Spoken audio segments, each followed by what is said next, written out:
சாய் பக்தர்களுக்கு என் அன்பு வணக்கங்கள். ஓம் சாய்ராம்.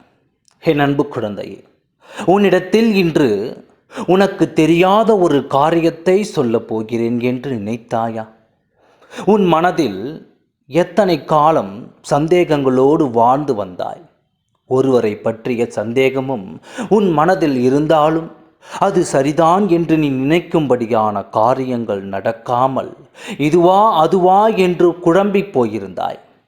அப்படிப்பட்ட ஒரு குழப்பத்தை நான் இன்று தெளிவுபடுத்த வந்துள்ளேன்.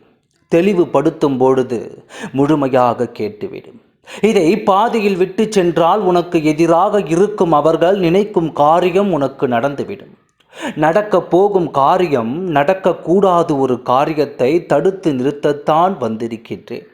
அது முதலோடு அவர்களை பற்றிய முழு விவரங்களையும் சொல்லி அவர்களிடம் இருந்து உன்னை விலக்கி வைக்கவும் தான் வந்துள்ளேன்.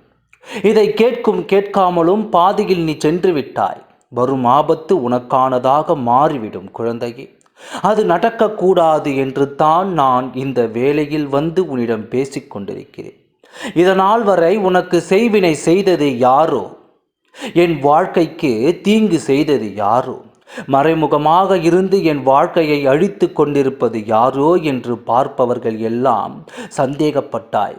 இவர்களாக இருப்பார்களோ இல்லை அவர்களாக இருப்பார்களோ என்று ஒவ்வொருவரையும் மனதில் நினைத்து கொண்டு இப்போது உண்மையை உடைத்து கூற வந்துள்ளேன். யார் என்று வெளிச்சத்தில் உனக்கு காட்ட வந்துள்ளேன். அப்படி நான் காட்டினால் நீ விலகி நிற்பாய்தானே? மீண்டும் அவர்களோடு உறவு கொண்டாட வேண்டாம், அது ஆபத்தில் முடியும். நீ மனம் உடைந்த உன் வாழ்க்கையை துணையின் உறவுகளில் இருக்கும் ஒருவர் தான் இத்தனைக்கும் காரணமாக இருக்கிறார். அந்த நாள் முதற்கொண்டு இந்த நாள் வரை உன்னோடு ஒட்டி உறவாடி கொண்டு உன்னிடத்தில் நல்ல பெயரை சம்பாதித்து கொண்டு உனக்கும் நல்லது செய்வது போல நடித்து கொண்டு பின்னால் இத்தனை கெட்ட காரியத்தையும் உனக்கு அள்ளி அள்ளி கொடுத்து கொண்டிருப்பது வேறு யாரும் அல்ல. நீ மனமுடைந்திருக்கும் உன் வாழ்க்கை துணையின் நெருங்கிய உறவுகளில் இருக்கும் ஒருவர்தான். அவரைத்தான் நான் இப்பொழுது உனக்கு அடையாளம் காட்டப் போகிறேன். என் அன்பு குழந்தையே, எப்போது யாருக்கு ஒருவர் செய்வினை செய்கிறார்களோ அவரை வெளிச்சத்தில் கொண்டு வந்து விட்டால் அந்த செய்வினைக்கு பலம் இருக்காது, இல்லாமல் போய்விடும்.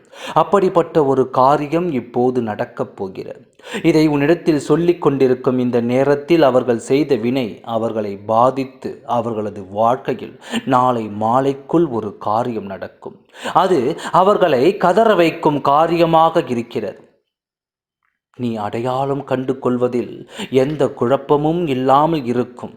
நாளை மாலைக்குள் உனக்கு எதிரியாக இருப்பவன் தோழியாக கை போட்டு கொண்டு முதுகில் குத்தி கொண்டிருக்கும் அவனை அடையாளம் காட்டப் போகின்றேன்.